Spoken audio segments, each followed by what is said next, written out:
Hello there. Welcome back to another Alliance War. This is a very exciting one for me. I end up having 9 fights this time, which is rather a lot. And you can see here I've got an interloper on my team. Nebula, the first time I have ever brought her into war. But let's come to that later. We're starting with Path 2, Section 1, Immortal Abomination on this annoying power situation node. I forget the names now, but whatever. Now they've put A-bomb here because he puts a petrifier on you from the SB1, so fighting him conventionally is annoying. However, he's I-bomb, so AA can just win the fight nice and easy. Turn off the node mostly. See, he's just going down, so much of an issue here. Parry heavy on full display. Just in case there's some weirdness, I don't try and attack him, so I just let him die. So that was nice and quick. A bit of a theme for today. That was 22 seconds. And now we move on to, I guess, a slightly unusual fight. This is Scorpion, who I've not fought in war before. I suppose I fought him in the EQ. I don't remember at all because who does remember the EQ? I also don't have a Scorpion, so I wasn't really able to practice his animations. I had to actually watch some videos, which is a bit tedious. I throw on a skill boost here in case it becomes relevant, although my plan is specifically for it not to become relevant because I want to throw my SB1s. And I sort of read up a bit about his abilities. I know why he's placed here, because he has the power sting kind of through blocking the SB1, and this node makes him spam SB1.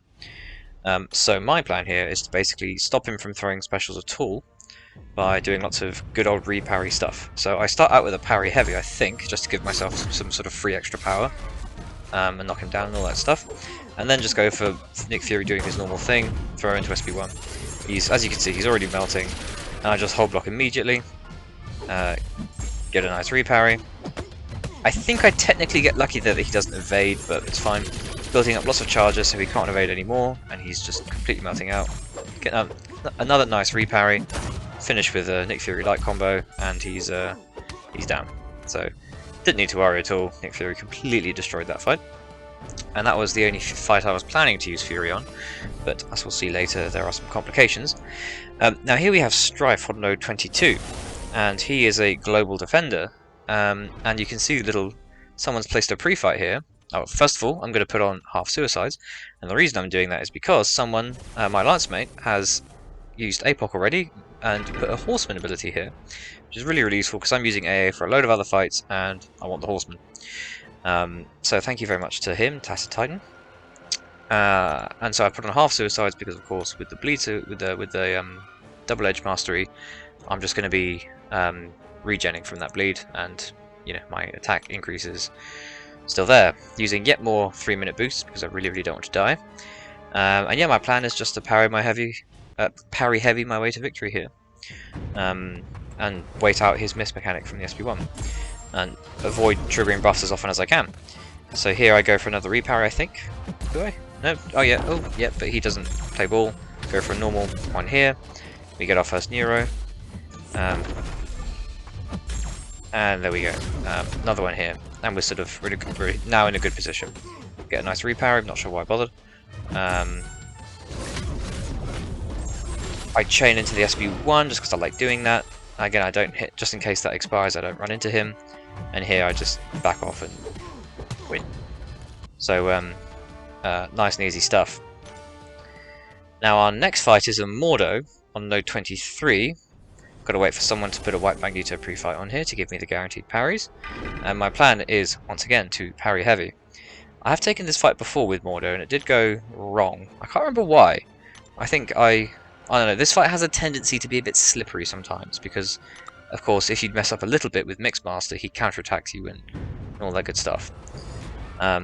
So it starts out really simple, nice and easy. I think I again go for the reparry for more bleeds. Doesn't land, he throws a heavy. There I just get a normal parry, and we've got some Neuros, so it's all good. There I sort of felt he was going to be aggressive, even though he had the power gain buff, and he was aggressive. So that was nice. There's an interaction there that I'm going to explain in just a moment.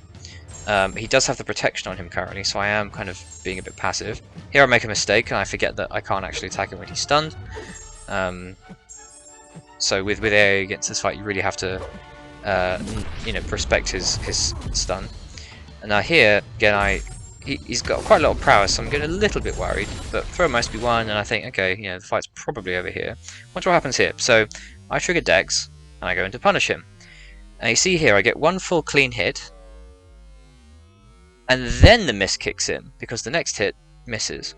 And I wasn't expecting that. I'm still new to this global. I wasn't. I'm still not totally familiar with it, and I hadn't realised that actually. So what triggers the miss is Dex expiring, and Dex only expires after you've hit them. So really, you can actually trigger Dex pretty freely against these sorts of defenders if you're not using the Defiance attacker global. As long as you just have in your head that once you've done your one hit and your Dex has expired, you have enough time to hold block or dash back. You won't get kind of punished. So that's useful going forward. My alliance mates are very kindly here taxiing me along so I can clear all my fights before I go to sleep, and then I'm kind of not holding anyone up because of course I go to sleep much earlier than everyone else in the battle group because I'm in Europe. This is Nick Fury on this EMP mod. Not much of an issue. AA, you know, eats Fury for breakfast. As you can see here, we're still using our half suicides, still doing our normal thing, getting reparries. All good stuff. He's melting away nice and happily. I'm saving my specials for the next life in case I need them. There I'm unblockable and I don't actually realise, so I should have hit him more, but I didn't. Throw the SB1 just to try and get a poison, which I don't. And I think that's fine. I'll get a poison and a Neuro eventually, because I am aware that the unblockable charges are ticking up. He needs 4 more, and then his next hit's going to be unblockable. Here I know that I'll take a bit of shock damage, but it's fine. It doesn't matter. And I think, you know, surely I'll, you know, finish him off here. Here I make a mistake, and it's a slightly weird interaction.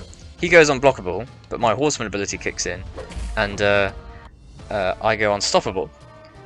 And so he's hit me with an unblockable attack, but I'm still blocking because I'm unstoppable. And it does no damage because I have the invulnerability boost, but it does put a bleed on me, and Deep Wounds does a sort of burst of damage, and I also take some bleed damage. So it's a weird interaction there, but it didn't matter because all those debuffs were still on him, and he finished, he let out, whatever. Now we have the formality of whizzing through Path 1, still with Archangel. Nice and simple.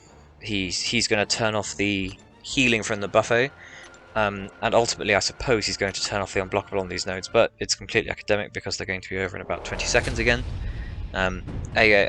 Professor X has the minor complication, of course, that you can't parry his light attacks, so you have to get your ins in a bit more specific ways.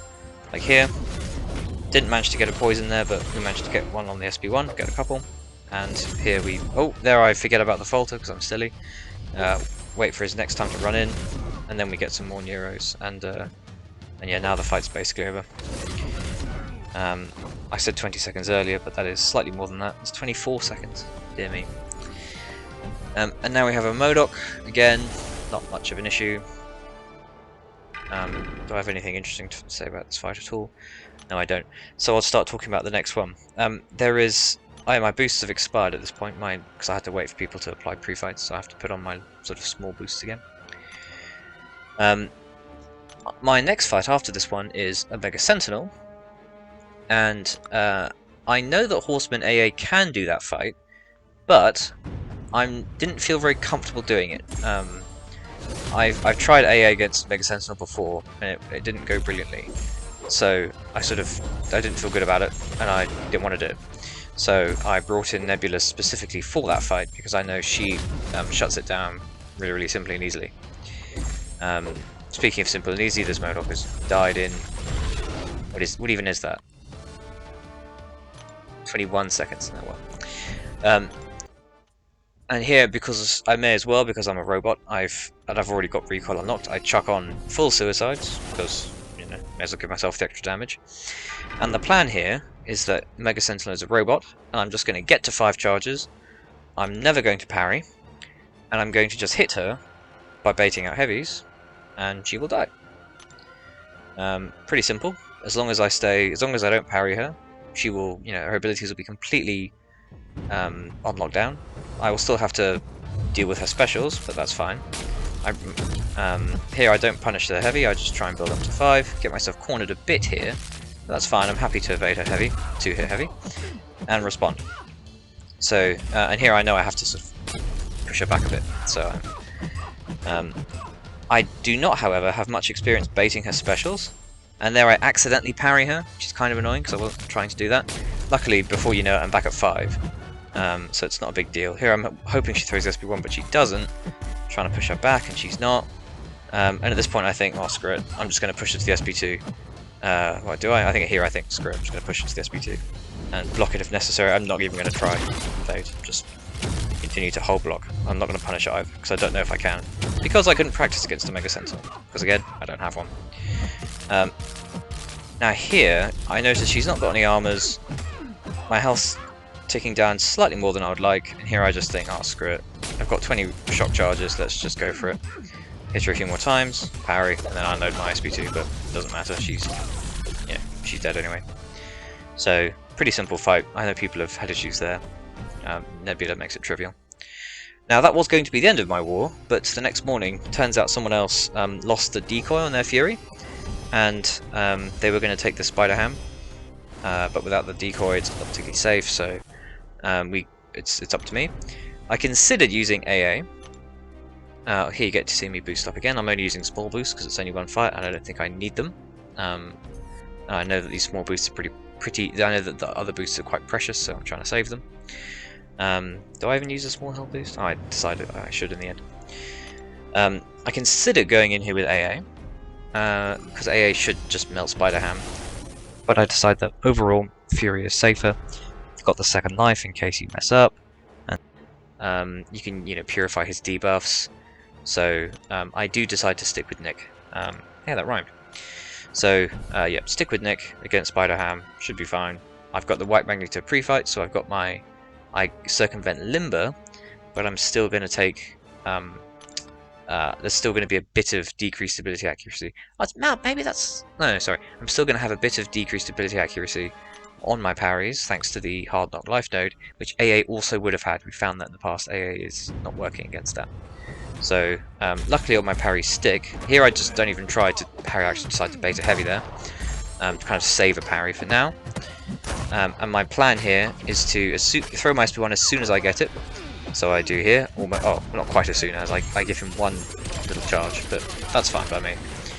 I'm taking damage from Suicide still, and from Recoil, but it doesn't really matter, because he's melting too. Bait out the SP1, nice and easy. Punish into my own SP1. I'm getting taunted here, so my attack is a bit low, but it doesn't really matter. He's almost down. I've got a lot of health to play with. I can see I've got Porker Popper here, but I don't care. I just won't throw any more specials. I'll just hit him and he'll die. Yeah, I don't bother baiting out the special. So yeah, Spider Ham goes down, and that's my war. Some kind of tough fights, but nothing sort of crazy hard. But 9 of them was quite a lot.